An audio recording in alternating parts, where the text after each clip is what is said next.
Toda vez que eu me empenho para superar um defeito meu, eu estou trabalhando por mim. E porque estou trabalhando por mim, faço brilhar o amor que está em mim.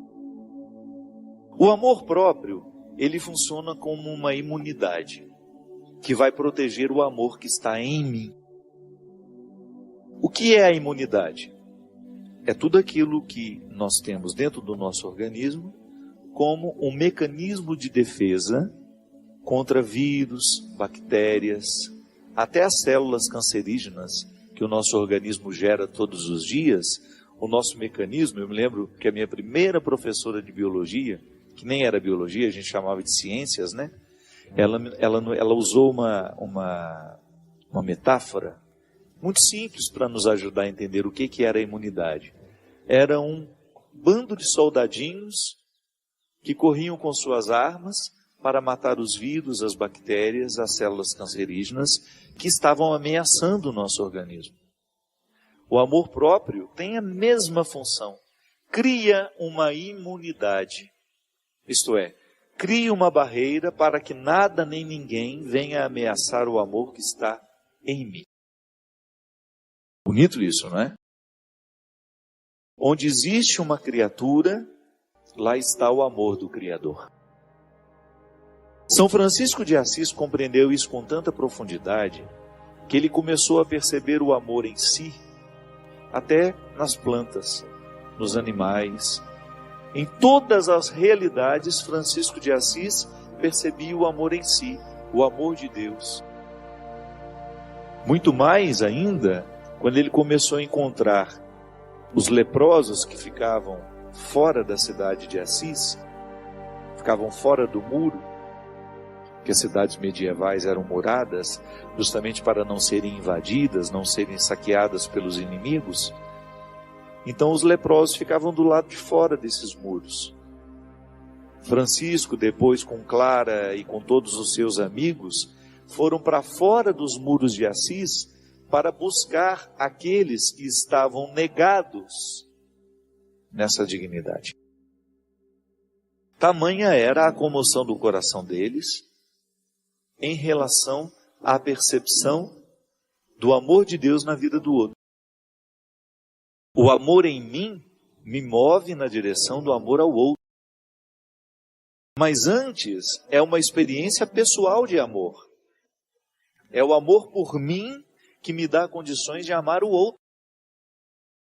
Porque nós erramos muito na nossa vida amorosa, na nossa vida sentimental, justamente porque a gente quer dar ao outro aquilo que a gente ainda não se ofereceu.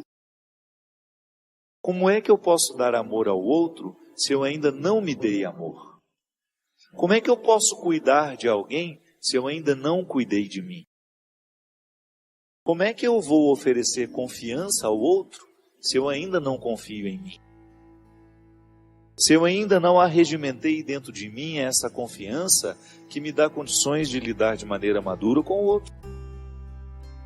Então, minha gente, se eu não trato esse amor por mim, no meu dia a dia, no próprio reconhecimento do amor de Deus em mim, eu me recordando diariamente que eu sou um território sagrado, que eu não posso ser banalizado, que o outro não tem o direito de vir saquear as minhas riquezas.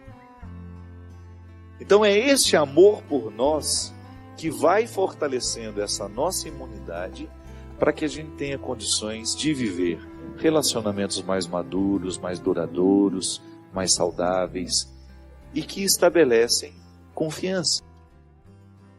É por isso que quando nós anunciamos o Evangelho, a primeira coisa que nós precisamos falar para as pessoas é sobre o amor de Deus. Se você pegar uma estrutura querigmática, que é de primeiro anúncio, se você pegar uma pregação que queira ser querigmática, qual que é o primeiro passo dessa pregação? Contar ao outro que Deus nos ama. Anunciar ao outro que Deus é amor. Contar aos que não sabem, recordar aos que estão esquecidos. Deus nos ama. Sem essa compreensão, minha gente, nós não vamos a lugar nenhum. Não existe conversão. É o primeiro passo de todo o processo de conversão, é a gente assumir na nossa vida a certeza do amor de Deus por nós. Aí você pode dizer, padre, mas eu sou tão miserável. Se o senhor conhecesse os pecados que eu pratico todos os dias, justamente. Todos nós precisamos ouvir diariamente esse anúncio querigmático, porque todos nós somos pecadores. E o pecado é justamente uma realidade que vai dificultando a nossa percepção do amor de Deus em nós. Uma pessoa que estraga a sua vida nos erros, nas drogas, na prostituição, na mentira, na injustiça e por aí vai, ela está ocultando o amor de Deus nela. Não é que Deus deixou de amar, não. É que ela deixou de perceber que é amada. O que é pior nessa vida? É justamente a gente esquecer que Deus nos ama. Causa um prejuízo terrível. É a temática daquele livro, que está aqui. Foi assim que eu comecei. O Discípulo da Madrugada. O Discípulo da Madrugada foi um livro que eu escrevi ao longo da minha vida. E sabe como que ele começou a ganhar o corpo? Porque antes de um livro virar esse monte de página, ele fica na cabeça da gente, né? Engraçado, parece que tudo vai desencadeando o livro. Os encontros, as pregações que você vai fazendo, parece que Deus vai te perseguindo ali, para você poder formatar as ideias dentro de você e você ter condições de depois escrever. Porque é impressionante, minha gente. Isso aqui faz diferença na vida de uma pessoa. Um livro. Porque ele entra na nossa cabeça e ele vai morar no coração da gente. Ele muda as nossas perspectivas. Isso aqui é a experiência de um homem que falava do amor de Deus, mas não tinha experimentado ainda. E sabe como é que ele nasceu? Num dia em que eu tive a graça, me lembro, não sei exatamente o ano que foi.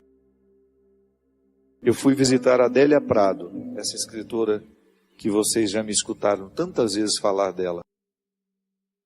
E aí, num determinado momento, ela falando como ela percebia muitas vezes o prejuízo humano que uma pessoa experimenta de não saber se amada por Deus. E aí ela soltou uma frase que mexeu comigo. Esqueceram de nos contar que Deus é amor. E assim nasceu esse livro. Esqueceram de nos contar que Deus é amor. Mas eu já escutei falar tantas vezes. Mas foi da boca para fora. Quando a Adélia fala, esqueceram de nos contar, ela não está falando desse discurso da boca para fora, não, que nós fazemos o tempo todo. Esqueceram de nos contar com a vida. Esqueceram de nos contar com os exemplos. Sim, porque quando nós não recolhemos o outro que precisa de nós, nós não estamos contando a ele que Deus é amor. Não adianta eu passar e dizer a ele, Deus ama você, meu irmão, mas não estendo a mão, não faço alguma coisa por ele. E muitos de nós somos esse discípulo da madrugada que precisa fazer esse itinerário de superação.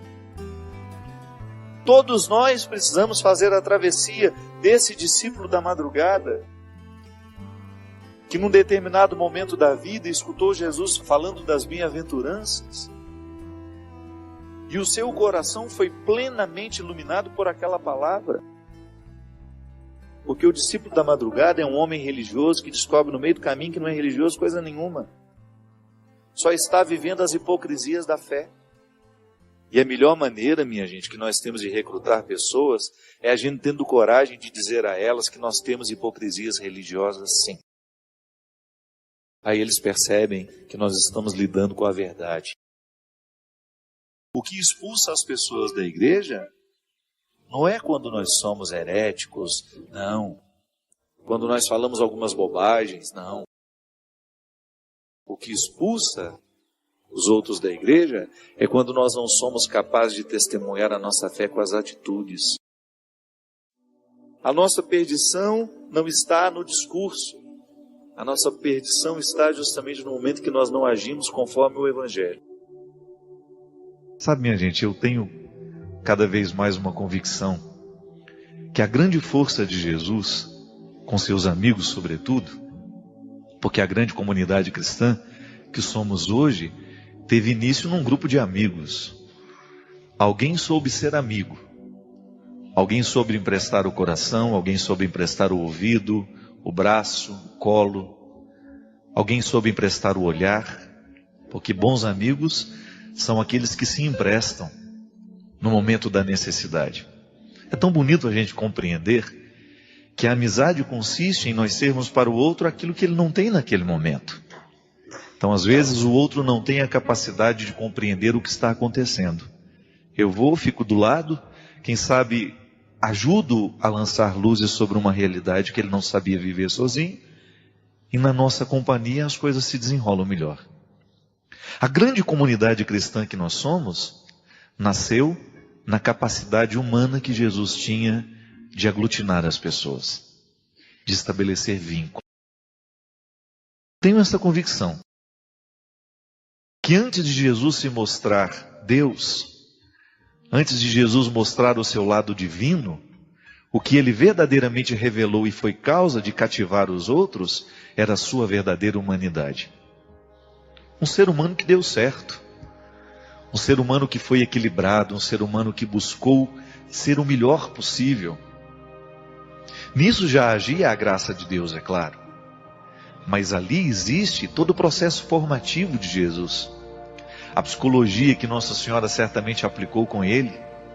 A sabedoria de José ao transformar esse homem num homem de caráter. A influência que ele recebeu da família. Jesus era um ser humano inesquecível. Antes de se mostrar Deus, antes de ser aquele homem que fazia milagres, que era capaz de realizar coisas estrondosas, maravilhosas, Jesus sabia ser gente. É o que fazia com que as pessoas andassem atrás dele. A palavra de Jesus era uma palavra que estabelecia vínculo. Era uma palavra que aproximava, não era uma palavra que afastava. Se você vai na Sagrada Escritura, e se você começa a pesquisar essa humanidade de Jesus, se você começa a ler as passagens que revela Jesus com seus amigos, Jesus nas festas, Jesus convivendo, você vai encontrar um ser humano inesquecível. E o bonito de tudo isso, minha gente, é que nós, como grande comunidade cristã, nós somos convidados a ser Jesus de novo. Toda a dimensão divina está a nosso favor, porque nós somos filhos da graça. A graça de Deus não deixa de agir em nós. Mas aí entra a responsabilidade humana no acolhimento dessa graça, quando nós olhamos para o humano que está em Jesus. Queremos ser como Ele.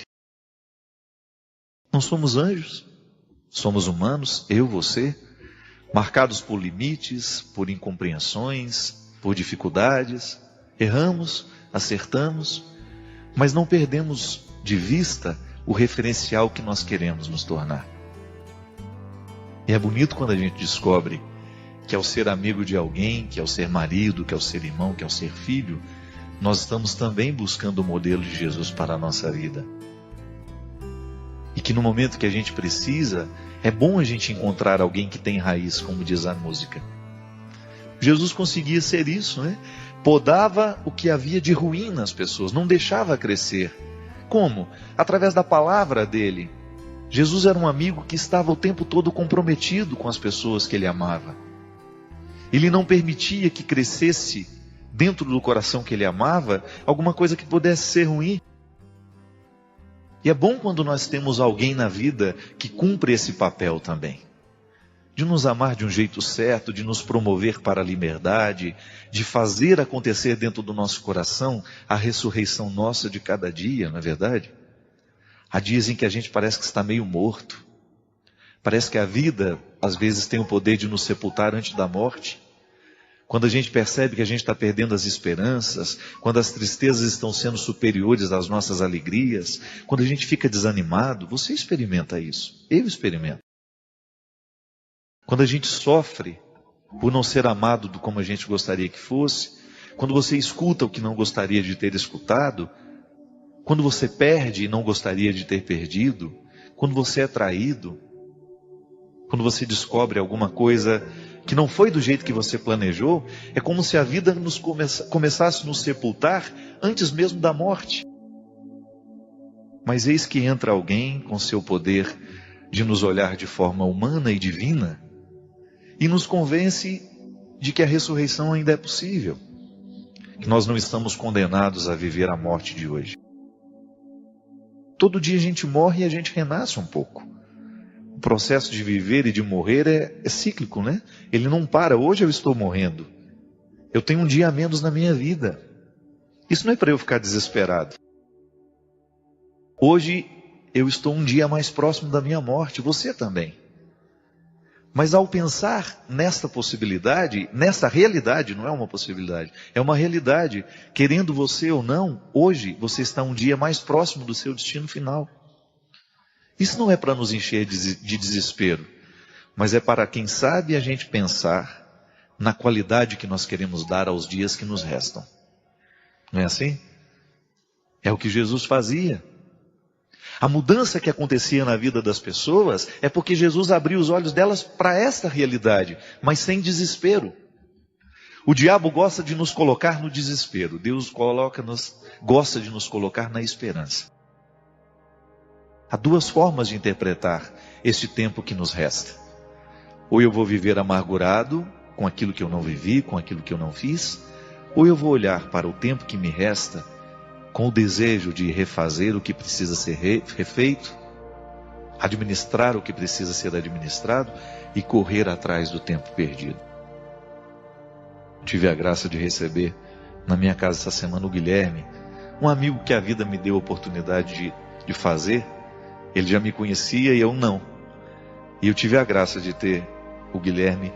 E eu achei interessante o quanto que na vida do Guilherme, Deus me utilizou como sendo um sinal. Um rapaz jovem, cheio de vida, diferente, não é comum, não é? Não é aquele rapaz que eu costumo ver na fila da minha igreja, não. Diferente. Mas nele uma experiência de Deus humana. Muito bonito de identificar isso nele.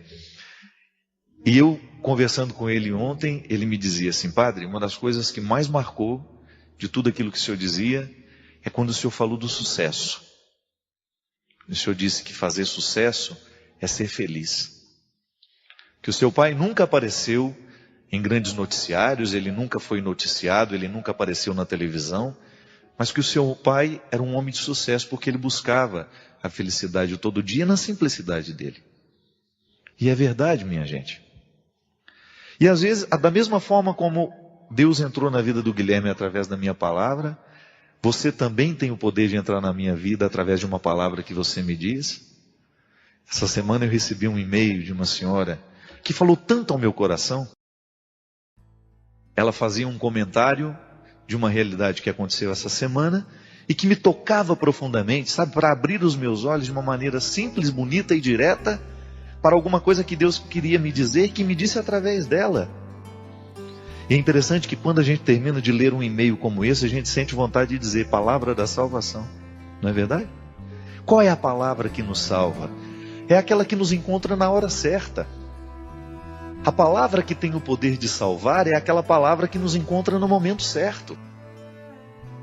Quantas vezes você leu aquela mesma passagem da Escritura e ela não disse nada para você, mas de repente você lê e aquela palavra te salva naquela hora?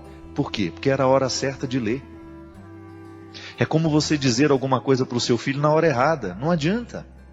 Na hora que está todo mundo gritando, que está todo mundo nervoso, a palavra nunca vai ser poderosa a ponto de salvar. Mas na hora da calma, na hora em que a confusão terminou, a gente tem o poder de salvar o outro com a nossa palavra. Eu perdoo você. Quantas vezes essa palavra, ela é salvação na vida do outro? Eu entendo o que você está sentindo, isso salva.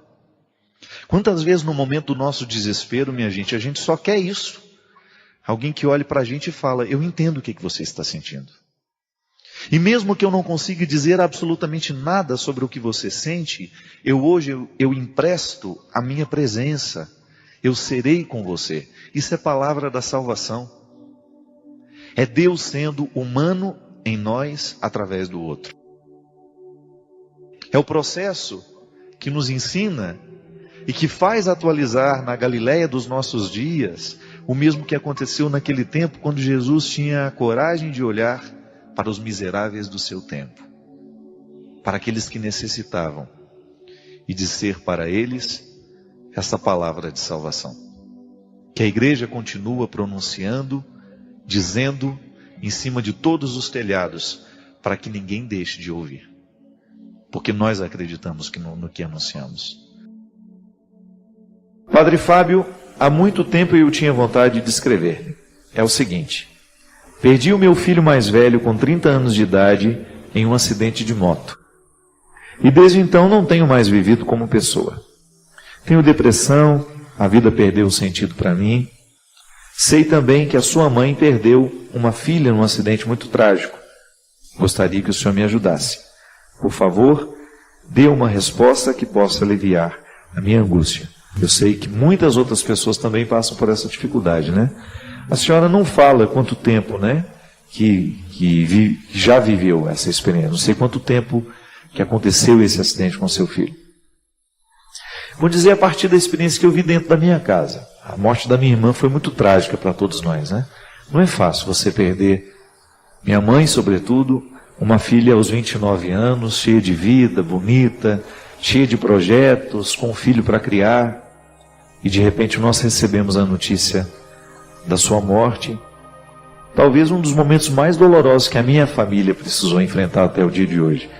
Eu me lembro que quando eu encontrei a minha mãe, assim que eu cheguei, eu morava em Terra Boa na época, viajei um dia inteiro até chegar, né? Recebi a notícia de manhã e consegui chegar lá na casa da minha mãe à noite daquele dia.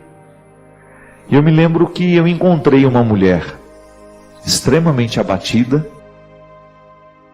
Claro, é natural que seja assim, né? Minha mãe estava destruída, tadinha. Mas eu notei que nas mãos daquela mulher existia um pequeno objeto. Era um terço, bem pequenininho, que ela segurou desde o momento em que ela ficou sabendo da notícia da morte da minha irmã. O que eu vi logo em seguida foi um sofrimento duro, muito duro mesmo. Presenciei muitas situações terríveis envolvendo a dor da minha mãe, né? A minha mãe precisou logo em seguida ir a Belo Horizonte, onde a minha irmã morava. O apartamento dela estava fechado. Depois do acidente, a minha mãe precisou ir lá, recolher as coisas dela, guardar tudo. E eu percebi que, vendo a minha mãe enfrentar tudo aquilo, eu descobri uma coisa, que ninguém morre de uma vez, né? Acontece o acidente num dia, e durante um bom tempo a gente precisa se dar essa notícia. Eu vi isso comigo também. E o que eu experimentava dessa dor? Que quando nós perdemos assim alguém de maneira muito trágica, nós precisamos nos dar essa notícia todos os dias. Porque é interessante, não é que dói mais ou dói menos, é que a gente está menos preparado, né? Se você acompanha uma doença de uma pessoa, você vai acompanhando aquele processo, chega um momento que quase que a família deseja, né, que aquela pessoa pare de sofrer. Agora não, quando uma pessoa é retirada assim, bruscamente da vida da gente, como foi o filho da senhora, como foi a minha irmã, como foi tantas outras histórias, como aconteceu em tantas famílias, de filhos que foram drasticamente retirados de suas casas, de suas famílias, por causa de acidentes, né, e morreram e de repente não existe mais. A gente descobre que a gente vai organizar o luto todos os dias. Não tem como. Todos os dias eu acordava e eu sentia o impacto daquela notícia terrível. Às vezes eu acordava de madrugada e eu chorava muito, que minha irmã me fez e me faz uma falta danada. O tempo vai modificando, né, o jeito como a gente vai sentindo isso. Mas foi muito duro. Foi muito duro. E eu me lembro que A minha mãe viveu o mesmo processo. Ela falava da luta que foi para ela ter que encarar aquela casa sem a presença da minha irmã, ter que viver aquele processo tão doloroso de ir no apartamento onde ela morava, de organizar as coisas dela, de encaminhar tudo aquilo para que a vida pudesse continuar. Nessa organização do luto da minha mãe, Deus esteve presente o tempo todo. Sabe, eu acho que aquela cena que eu vi no dia da morte da minha irmã, a minha mãe segurando aquele terço, um símbolo de fé, para mim foi uma consequência, como se eu visse o resultado da fé na vida de uma pessoa. Em nenhum momento eu vi a minha mãe blasfemando, em nenhum momento eu vi a minha mãe se revoltando contra Deus, muito embora eu acho que isso também seja natural acontecer. Você que blasfemou, você que está revoltada contra Deus, não se culpe por isso. Eu acho que esse processo é natural, né? Volto a dizer, todos os dias a gente se dá a notícia. Todos os dias você precisa dizer para você mesmo, meu filho está morto. E as reações vão ser diferentes, porque o coração humano é dinâmico. Nós não podemos esperar dele uma resposta igual. Um dia você vai estar um pouco mais revoltada, um dia você vai estar mais tranquila, um dia você vai estar mais, mais leve, um dia vai ser mais pesado. O que a gente não pode perder de vista é que, a partir do momento que a perda acontece, é uma responsabilidade nossa com aqueles que ficaram, a gente encaminhar o nosso luto de um jeito certo, né? Tem que ser honesto. Eu não posso, a partir de uma perda, inviabilizar a minha vida e a vida de quem está do meu lado. Aliás, minha gente, eu fico pensando que a gente só se recupera por causa dos outros mesmo. A gente entra no segundo plano. Mas quando a gente olha para os que ficaram, e para minha mãe, para ela recuperar-se da morte da minha irmã, foi fundamental que ela pudesse olhar para o Conrado, que era o filho da minha irmã, que havia ficado e que minha mãe precisava terminar de criar. E a minha mãe viu naquele menino um sentido para a vida. Então a gente precisa descobrir o que o outro me deixou, o que o meu filho me deixou, que pode ser um ponto de partida para a minha recuperação. Minha gente, não existem receitas mágicas. O que deu certo com a minha mãe pode não dar certo com você, mas o que deu certo com ela pode dar certo com você.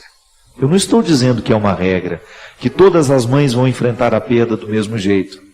O que eu estou dizendo é que existem elementos que são iguais na organização do luto. Isso é a psicologia que nos ensina.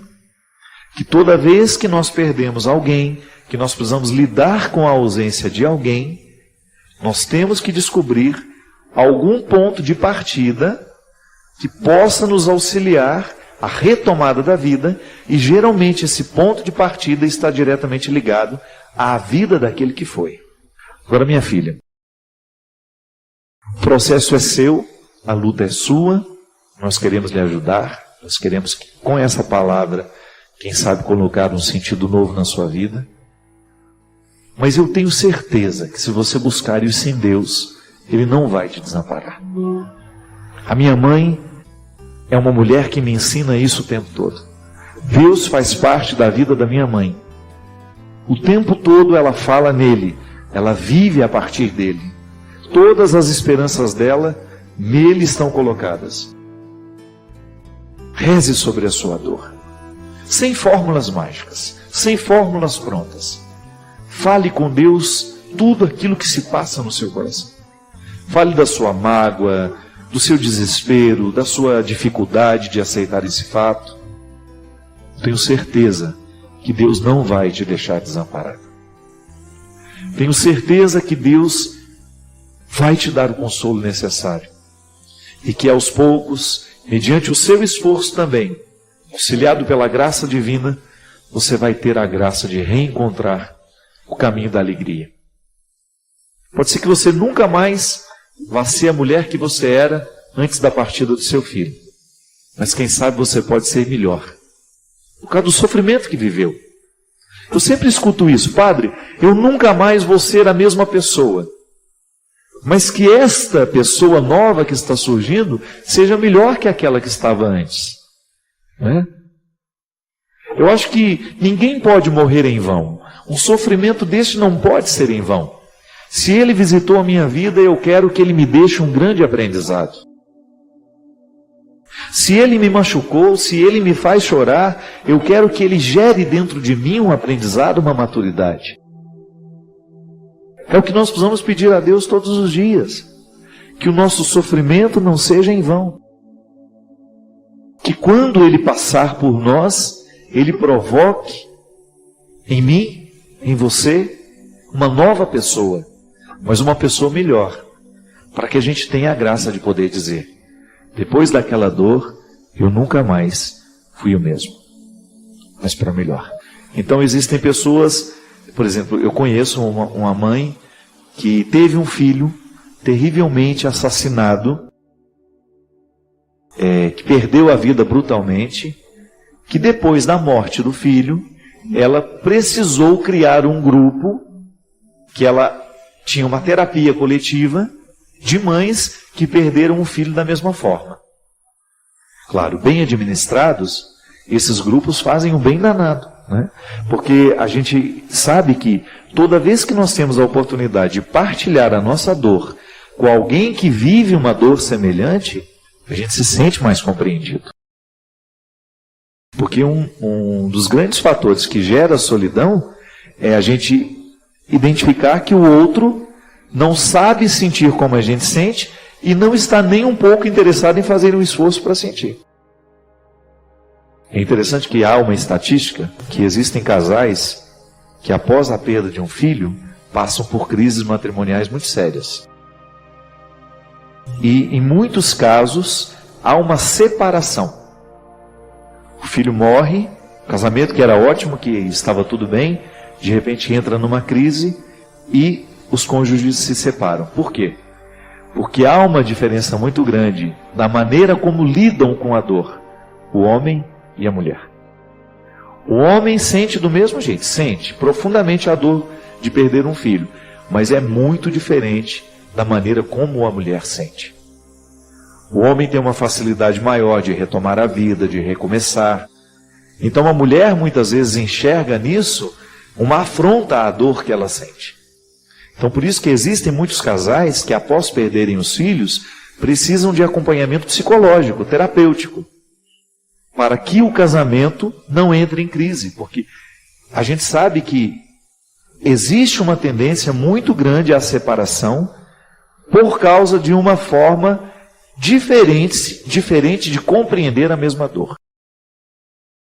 Sem dúvida, é muito bom quando nós sabemos que o outro está sentindo com a gente.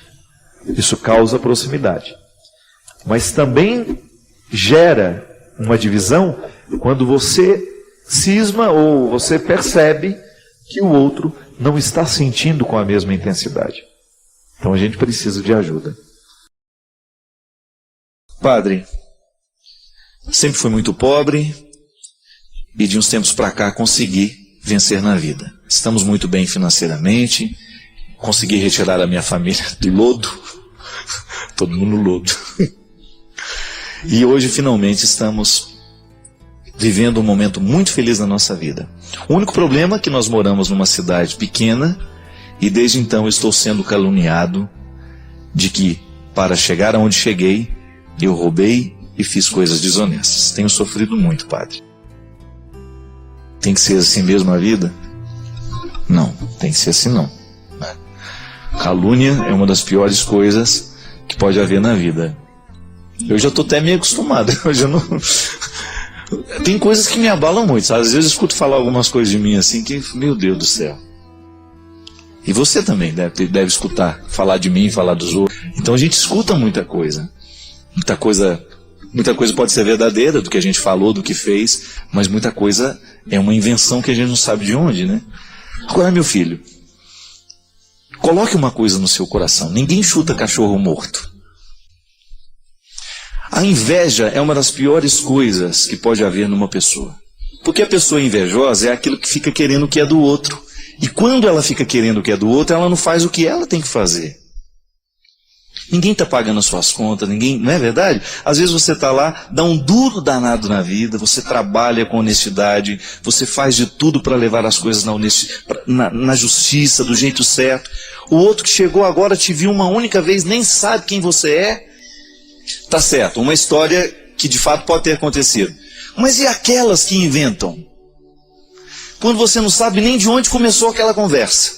Isso é coisa de gente mesquinha mesmo. E infelizmente, nas cidades do interior, às vezes é uma mesquinharia tão grande, porque parece que não tem o que fazer, né? A gente que mora no interior sabe disso. O povo fica cuidando tudo da vida um do outro. Vá trabalhar você. Outro dia eu vi lá em Taubaté um fusquinha, gente, mas velho, que se desse uma freada desmontava. Uma freada brusca ele desmontava. E atrás tinha escrito uma plaquinha assim: não me inveje, trabalhe. Eu achei corajoso aquilo, né? E ao mesmo tempo achei bonitinho, porque quem vai ter inveja de um diabo de um Fusca velho daquele? Mas ele achou que alguém pode ter, então ele já se preveniu. Já se preveniu. Não tenha inveja do meu Fusca velho. E é verdade, gente. Às vezes até do nosso Fusca velho vai ter gente que vai ter inveja. Às vezes você não está nem aguentando o seu marido de tão aborrecido e enjoado que ele é, e a outra está lá com inveja dele. Não é assim? Padre, meu marido é uma Ferrari, então deve ter muita mulher com inveja de você. Agora se você fala, padre, meu marido é um Passat 67, tem gente com inveja também.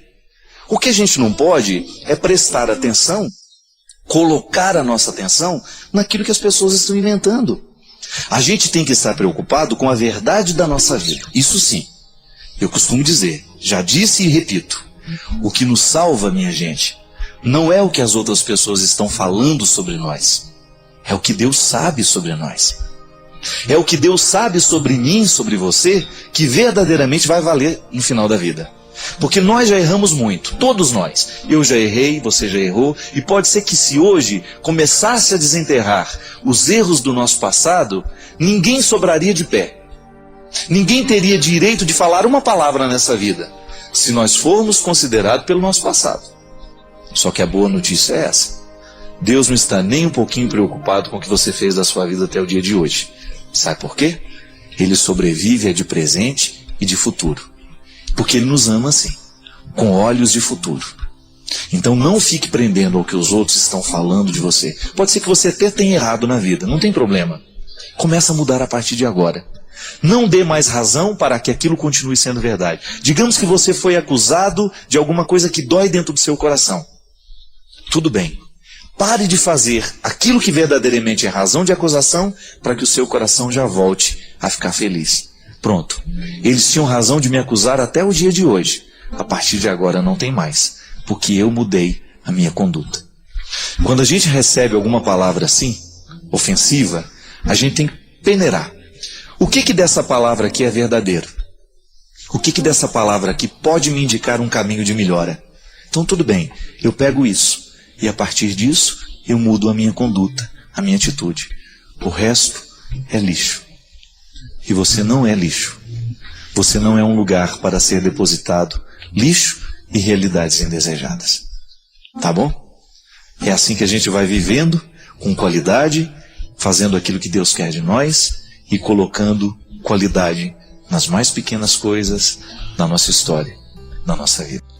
A pulsão de morte, tendência que nos faz buscar e manter situações que ameaçam nossa integridade física e emocional, é responsável por nos fazer manter hábitos e pessoas que corroboram nossos processos autodestrutivos. E embora esteja enraizada no nosso inconsciente, ela pode ser abordada por meios terapêuticos. A boa terapia é a que nos proporciona o enfrentamento, a que põe em nossa boca a pergunta indigesta: por que alimentamos ciclos que sempre resultam em dor e decepção? Perguntinha difícil, né? Para mim também é.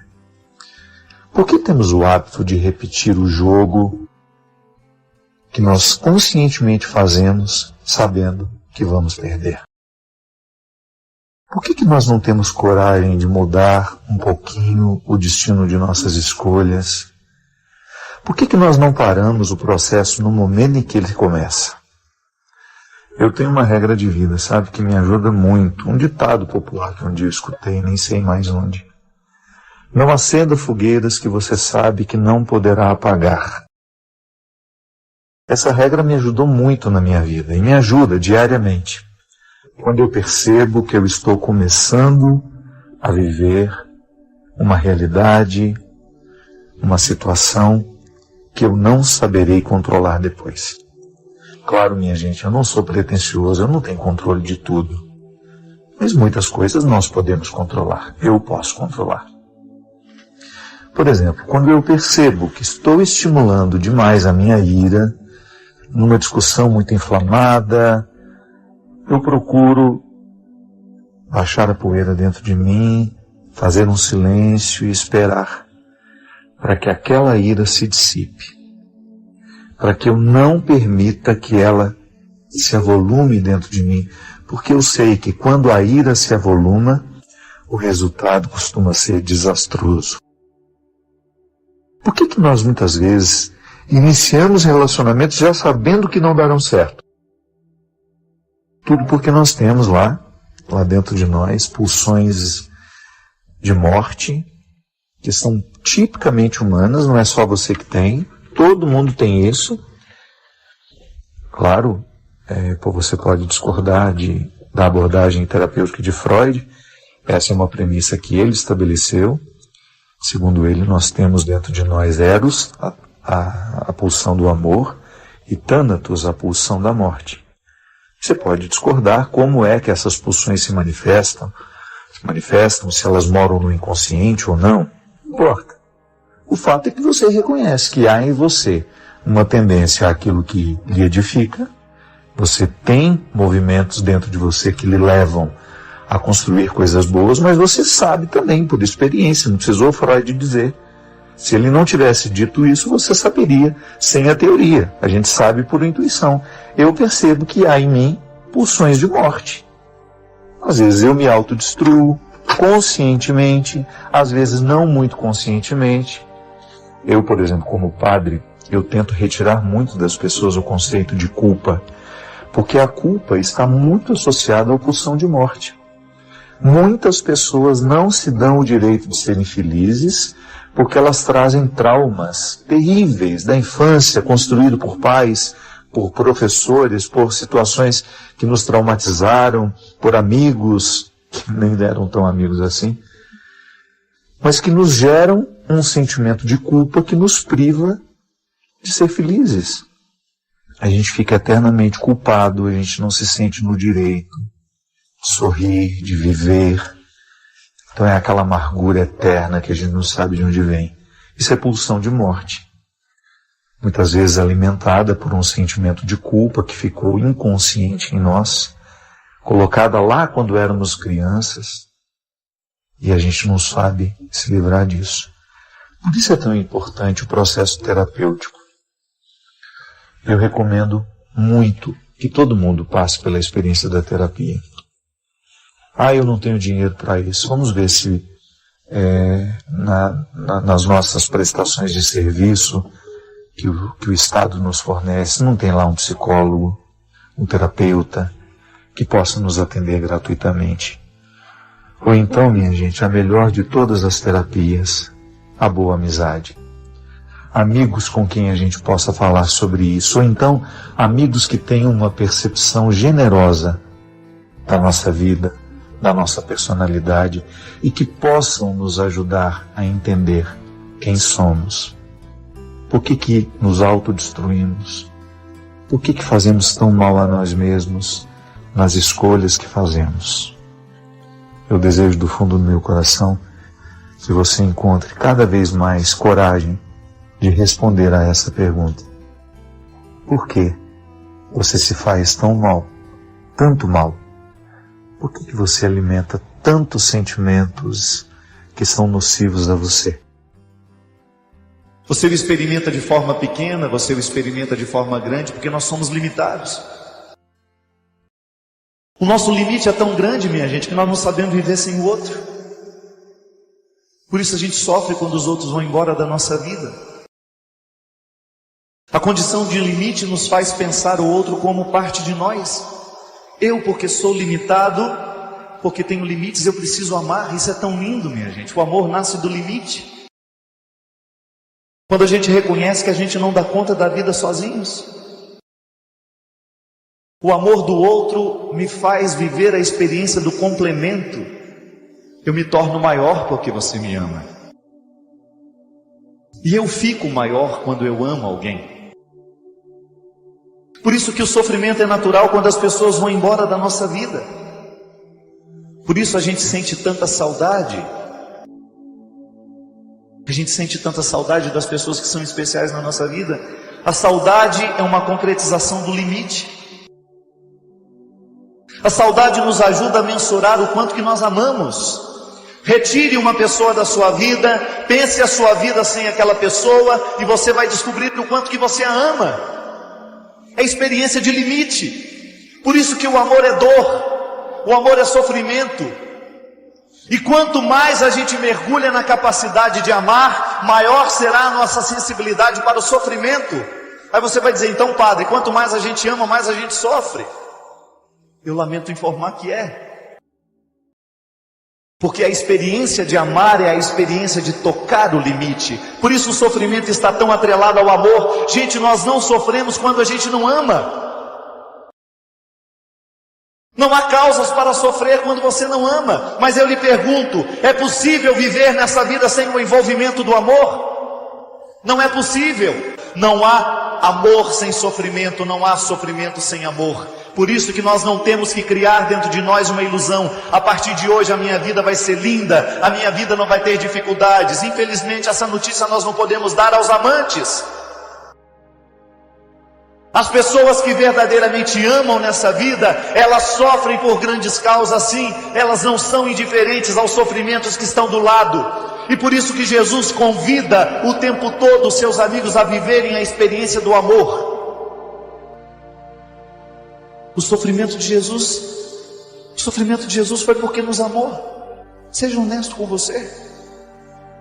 O momento em que você mais sofreu na sua vida é porque foi o momento em que você mais amou. Ou que você identificou o amor traído, ou porque você identificou o amor ausente. É seu. O sofrimento costuma embrulhar com papel estranho aquilo que é bonito. Padre, mas não é bonito ver partir uma pessoa que a gente ama? É sim. Porque naquele momento em que ela está partindo, o processo naturalíssimo da vida, você está identificando que um dia alguém extraiu o que você tinha de melhor. A gente não chora por quem não fez diferença na vida da gente não, gente. Se a gente está sofrendo por alguma causa, é porque aquilo é importante para nós. Por isso que nós não podemos desprezar a matéria do nosso sofrimento. Por isso que nós não podemos fechar a porta e dizer, aqui você não entra. Como não entra? Se ele está justamente pronto, parado na porta, para mostrar aquilo que você tem de mais precioso. Eu não tenho como deixar de sofrer, porque eu não tenho como deixar de amar.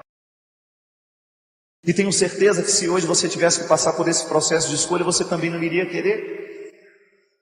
De repente você acorda e a vida não é mais do jeito que você queria. De repente as pessoas que você ama vão embora. De repente as pessoas morrem de maneira trágica. E nós ficamos aqui com essa vida precisando dar um jeito nela.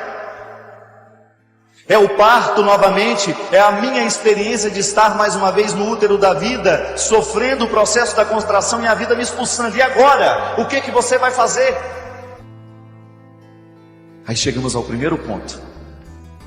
Eu não posso mudar o fato de ter que sofrer. Você não pode mudar o fato de você ter que sofrer. Então aí nos vem uma pergunta. Se eu vou ter que sofrer nessa vida, então eu preciso descobrir como sofrer. Não é tanto o porquê sofrer, mas como sofrer. Quantas vezes você se pergunta, meu Deus, por que eu estou sofrendo tanto assim? E você chega a alguma resposta? Nem sempre. Nem sempre nós encontramos respostas para as causas do nosso sofrimento. Nem sempre nós conseguimos chegar à resposta do porquê que a dor bateu à nossa porta. Agora eu pergunto para você, Se você não pode chegar à resposta, ou se até mesmo chegar à resposta não adianta muita coisa, não alivia o sofrimento que você sofre, qual é a outra pergunta que você pode fazer? Eu não tenho como mudar a dor, ela está aqui, bateu a minha porta. Então agora eu preciso descobrir como sofrer. Eu tenho ficado tão incomodado com a maneira como nós vivemos. Durante esses 2 últimos anos eu preguei em todos os meus shows, eu me lembro, em todas as oportunidades que eu tinha de cantar nos mais diversos lugares. Essa era uma pergunta que eu fazia em todos os momentos lá, em todos os shows. O que nos enriquece? O que de fato vale a pena viver? O que traz significado ao nosso coração? Onde vale a pena a gente perder o tempo? Não é? Perguntinha cruel. Eu me olhava, eu me via e eu me perguntava: eu estou vivendo a vida que eu preciso viver? Eu estou fazendo escolhas que de fato correspondem àquilo que me pede o coração? Como nós precisamos dessas frases simples. Como nós precisamos refletir o trivial. Tamanha a pobreza que nós estamos vivendo. Essas expressões simples que me lembram o que de fato, de que forma eu preciso viver. Porque aí para mim sem dúvida, uma oportunidade muito feliz que eu tenho de ser esse canteiro de obras. Que nós precisamos ser. Acho que é isso que nos realiza, né? Quando você percebe que você está em pleno andamento de reformas. É a voz mais difícil de ouvir. A voz do coração, você precisa estar tão silenciado para saber o que ela pede. Eu tenho tanto medo de às vezes viver a serviço do ego. Sabe?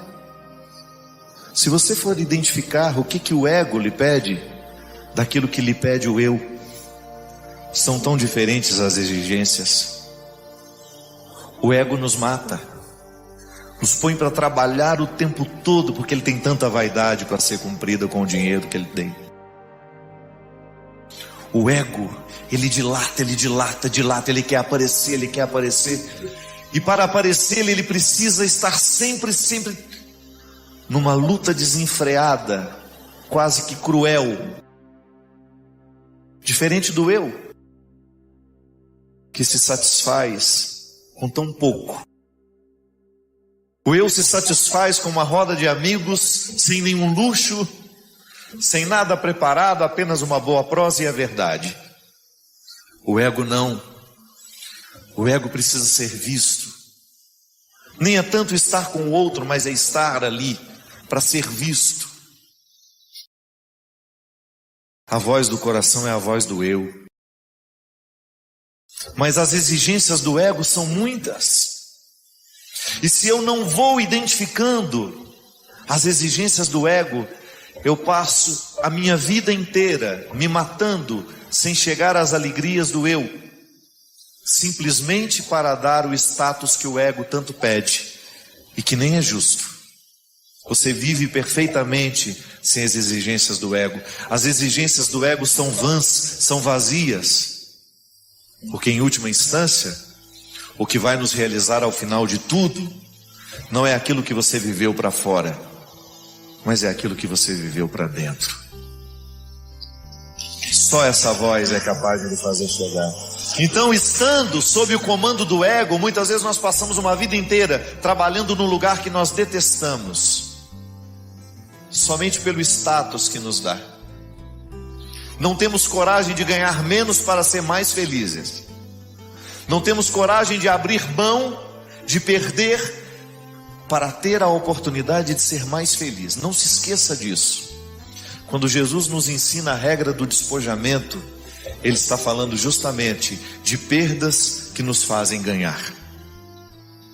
Quando você abre mão de alimentar o ego e passa a prestar atenção no eu, que você tem aí dentro, que fala baixinho, mas que precisa ser ouvido.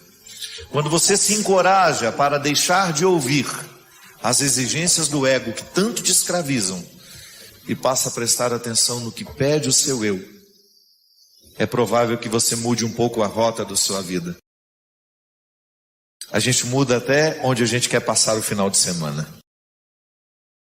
Você vai começar a passar o seu dia de folga onde te pede o coração, não onde o seu ego quer lhe levar, para ter 1000 fotografias para postar no Instagram ou no Face. Hoje, do fundo do meu coração, eu desejo que essa bênção atravesse o ego e chegue ao eu.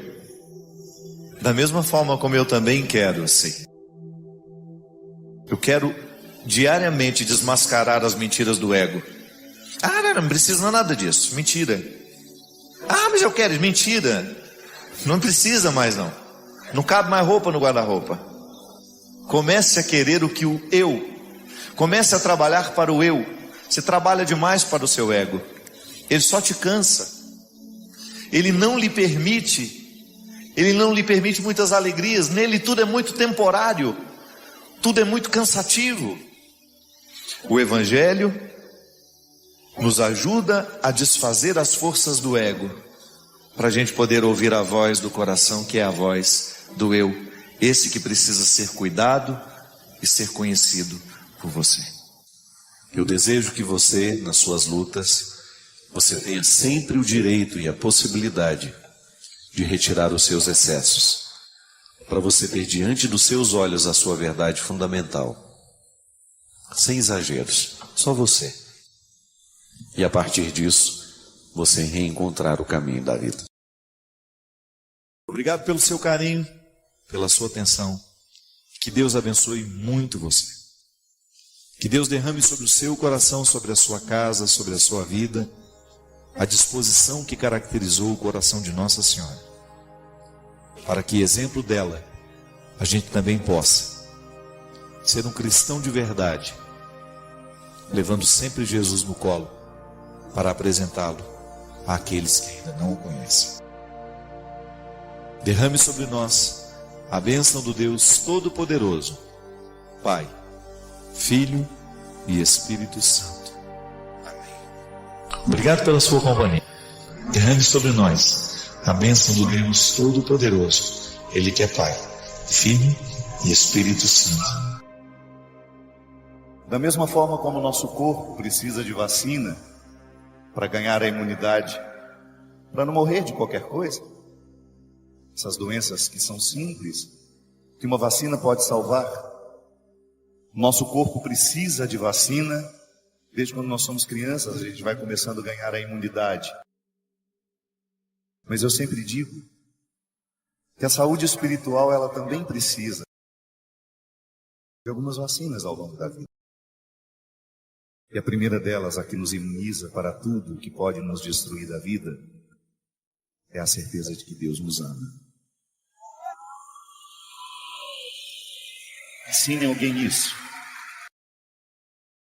Talvez seja o detalhe mais bonito de ser colocado no coração de uma pessoa. A certeza de que ela é amada por Deus.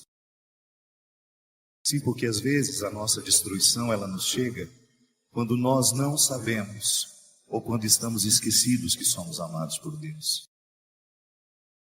Porque o amor de Deus, ele funciona na nossa história como amor próprio.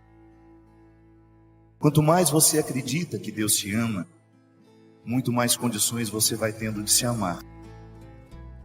E quem se ama tem a imunidade mais poderosa contra as ciladas do inimigo. O diabo não pode fazer muita coisa no coração que se ama e se respeita. Pode observar.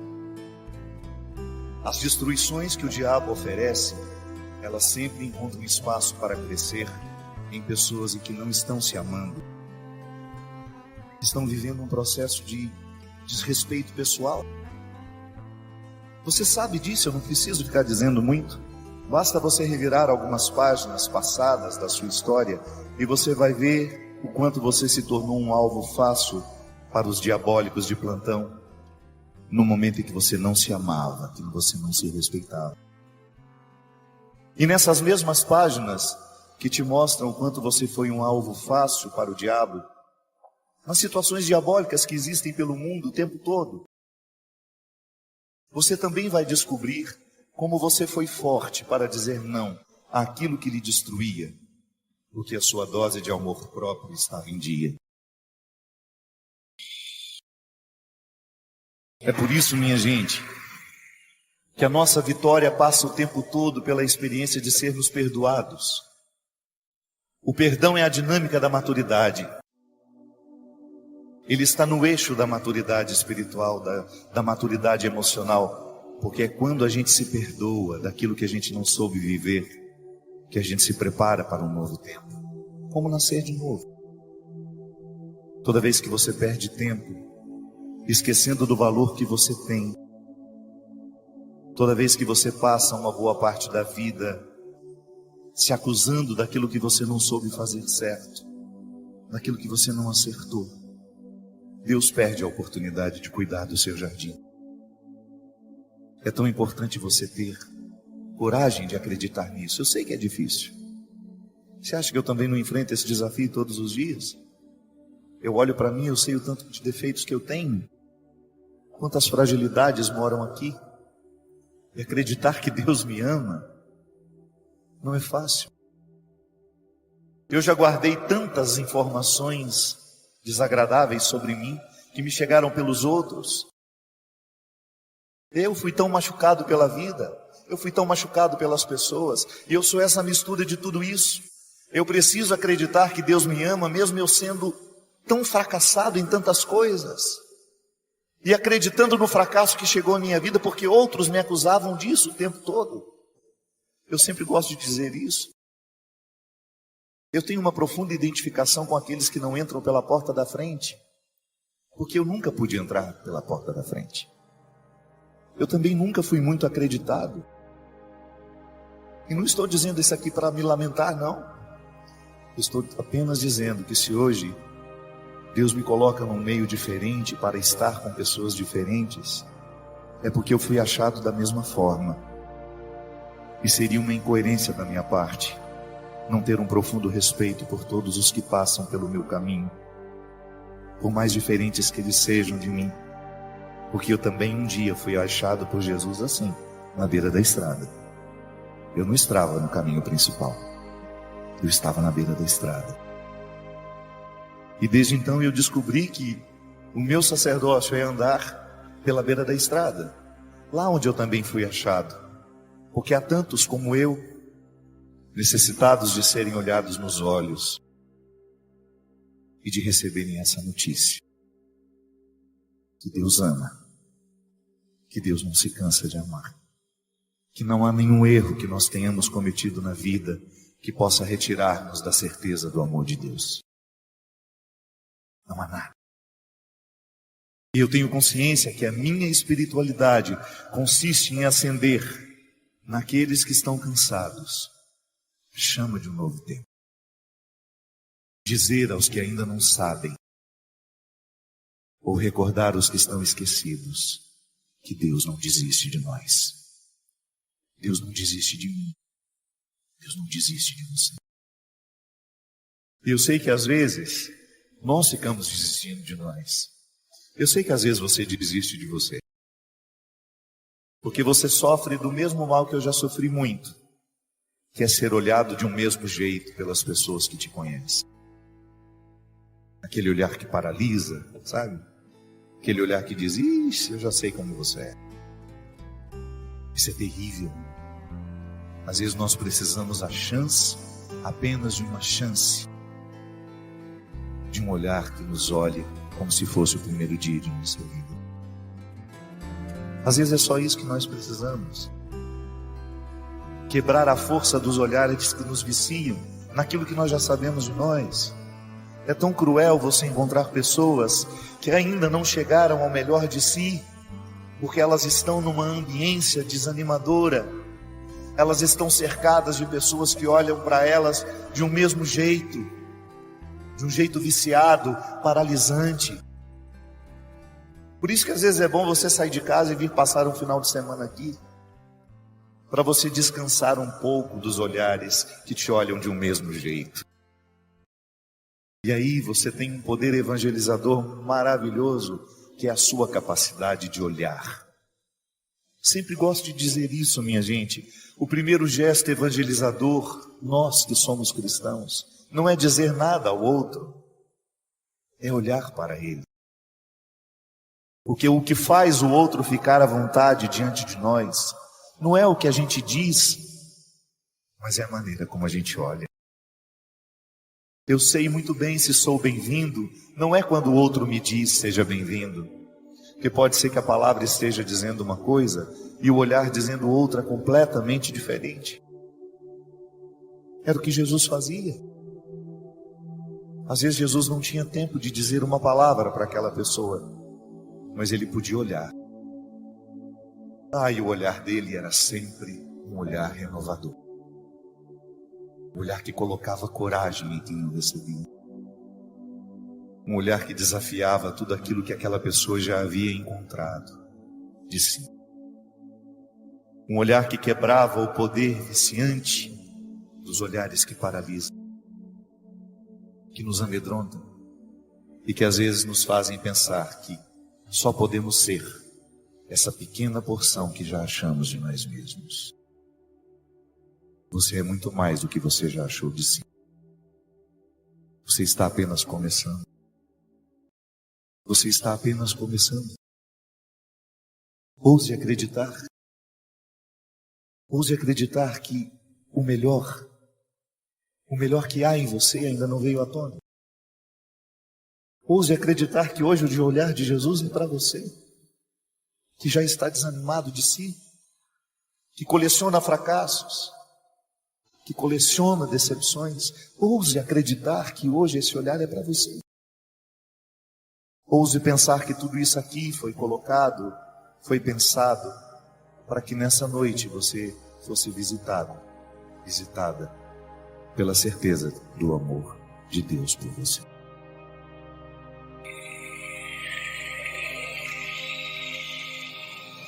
Então exerça o seu poder evangelizador agora. Olhe com amor para quem você pode. Isso. E se desse olhar nascer um abraço, que o faça. Às vezes essa pessoa saiu de casa para receber esse abraço agora, para receber esse olhar. Isso. Distribua gestos amorosos. Nós somos todos iguais, minha gente. Todos nós somos frágeis. Que nenhuma prepotência, que nenhuma arrogância espiritual sobreviva entre nós. Que nós tenhamos sempre diante dos nossos olhos a certeza de que a nossa fraqueza, a nossa miséria, ela não pode nos desanimar, mas ela precisa nos irmandar. Eu, quando sei que sou fraco, eu preciso olhar para aquele que está do meu lado com misericórdia, porque eu sei que ele enfrenta as mesmas fraquezas que eu. Muito embora eu, movido pela arrogância, eu tenho uma facilidade imensa de condenar no outro aquilo que eu não suporto em mim. Às vezes, por causa de uma vaidade espiritual, eu tenho uma facilidade imensa de gritar as fraquezas do outro, porque na verdade estou querendo sufocar as minhas. Às vezes tenho uma facilidade imensa de condenar naquele que está fora de mim, porque condenando, julgando pedra, é uma maneira que eu tenho de me esquecer, ainda que por uns instantes, que eu sou capaz de cometer um crime muito pior que ele. Não. A nossa fraqueza não pode nos colocar arrogantes. A psicologia nos ensina que onde existe insegurança, lá existe agressividade. As pessoas mais agressivas são as mais inseguras, porque a agressividade é uma forma que elas têm de sobreviver. Mas nós não vamos nos render a isso. Eu não vou parar no rosto agressivo. Eu não vou ter medo da agressividade de ninguém. Eu vou oferecer o meu amor. Eu vou oferecer aquilo que eu sei que já está curado em mim. Porque não há uma maneira mais honesta de viver o Evangelho senão partilhando aquilo que eu recebo todos os dias. Eu recebo perdão, minha gente. Eu recebo misericórdia. Eu sou um filho da fraqueza, mas eu também sou um filho do céu. E eu não me canso de oferecer isso a quem passa por mim. Então, certos de que somos fracos, miseráveis, a gente acolhe melhor o que passa pela nossa vida. Deus ama você. Deus ama você.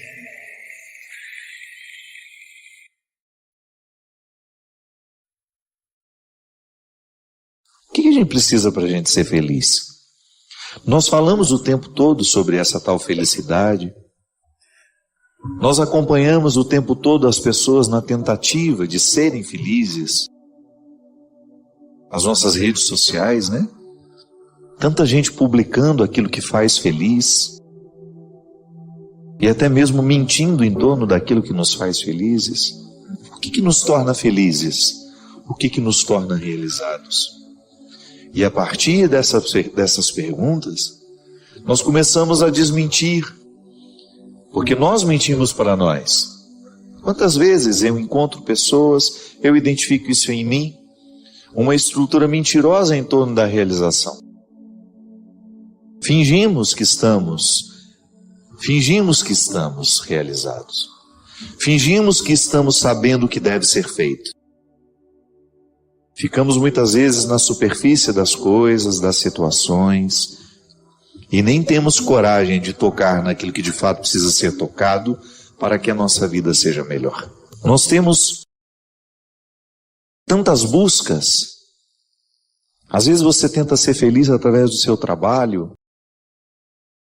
Sim, trabalha porque você quer conquistar alguma coisa que lhe faça feliz. Namora. Tenta ser feliz através desse namoro, ou já se casou, tenta ser feliz neste casamento. Essa vida é tão curta, né? Para que a gente desperdice a oportunidade de sermos homens e mulheres realizados, realizadas, felizes. Porque esse é o desejo de Deus para nós. Conversão é isso. É você identificar se na estrutura da sua vida hoje existe alguma coisa que esteja sendo um obstáculo à sua realização humana. Então, quando eu olho para a estrutura da minha vida, aquilo que hoje eu preciso renunciar, eu estou vendo uma realidade que é favorável ao meu crescimento. Eu preciso identificar o que hoje, na estrutura da minha vida, está representando um obstáculo à minha realização. Pode ser que você identifique uma amizade, por exemplo. Uma pseudo-amizade, uma falsa amizade. Um coleguismo que tem sido um obstáculo para o seu crescimento espiritual, afetivo, humano. Então nós precisamos o tempo todo ir articulando a realidade que nos envolve. Eu gosto de chamar isso de as nossas ambiências. E a partir dessas ambiências a gente buscando honestamente estar no lugar que a gente realmente deveria estar.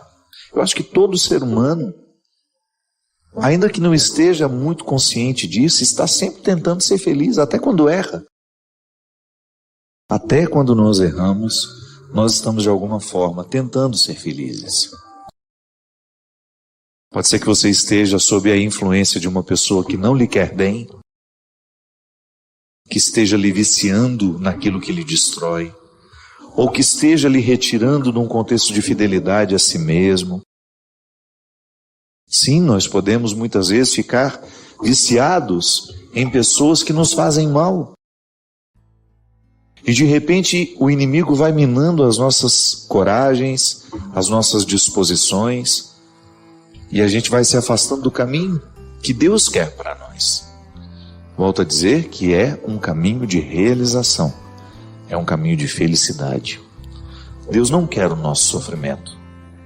A gente sofre porque nós somos humanos, faz parte da nossa condição, mas é muito mesquinho a gente ficar pensando que Deus ficou mandando aqueles sofrimentos para nós. Não, Ele não precisa mandar, os sofrimentos estão estão no caminho de todo aquele que quer viver bem. Da mesma forma como Ele também não pode nos livrar desses sofrimentos, porque faz parte da vida. Faz parte da vida sofrer. O que Ele nos assegura é a sua presença. Então requer muita honestidade intelectual. Nós estamos falando aqui de colocar a inteligência para funcionar. O que hoje na estrutura da minha vida é um obstáculo à minha realização humana. Você já me escutou falar aqui sobre realização humana? Que é justamente essa adequação que nós fazemos de tudo aquilo que nós podemos e não podemos. Sim, porque um ser humano realizado é aquele que já tomou conhecimento de tudo que pode e de tudo que não pode.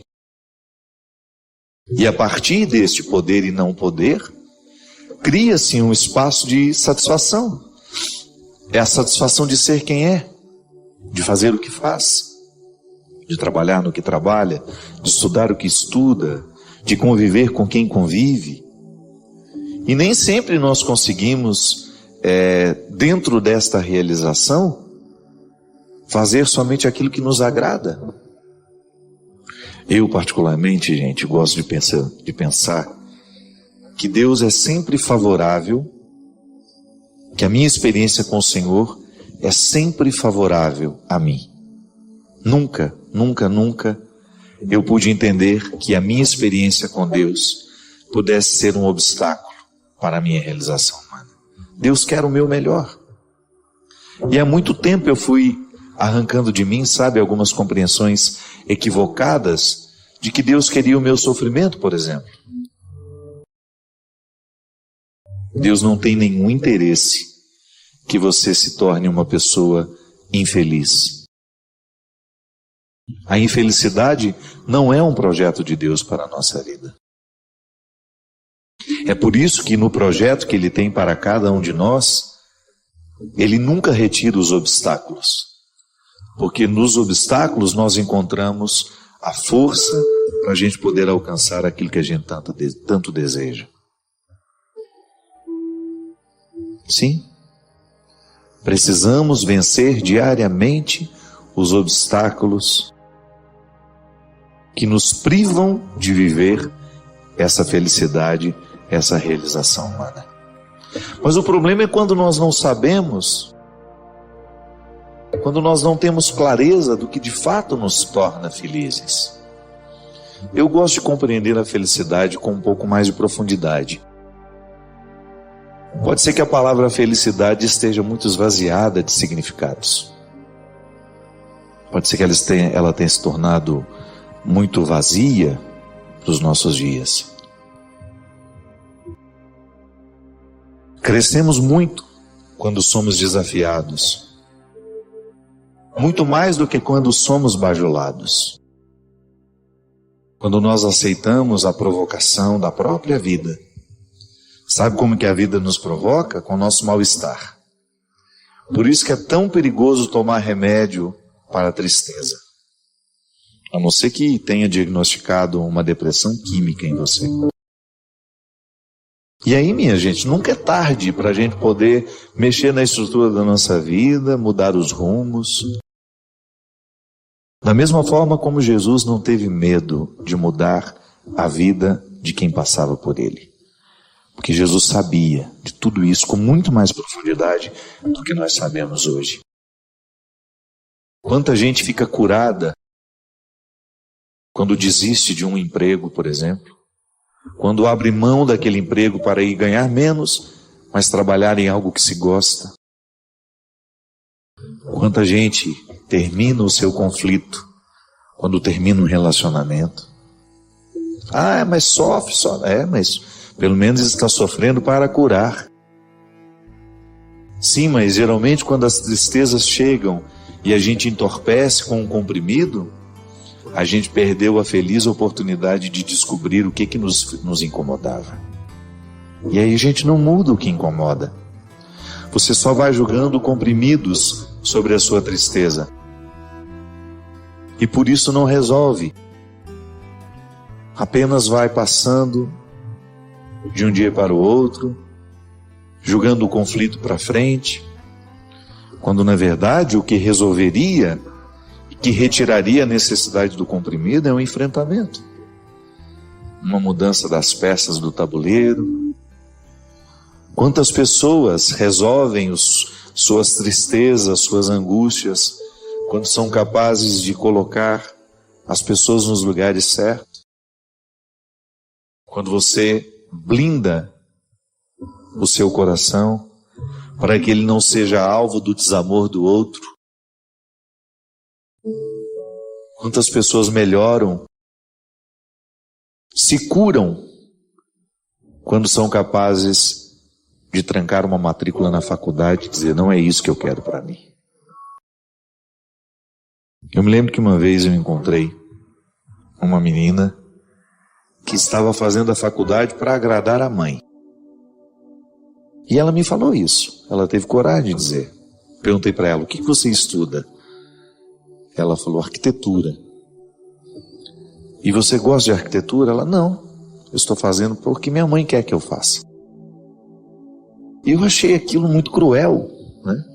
Uma faculdade de arquitetura dura uns 5 anos na vida. Fazer o oposto do que se pretende para agradar a mãe, alguma coisa está errada nessa relação. Aqui, cada reflexão é um convite para fortalecermos nossa fé e conexão com o divino. Inscreva-se agora no nosso canal e nos comentários compartilhe como essas palavras ressoam em sua jornada espiritual. Unidos na fé, construímos uma comunidade que se eleva juntos.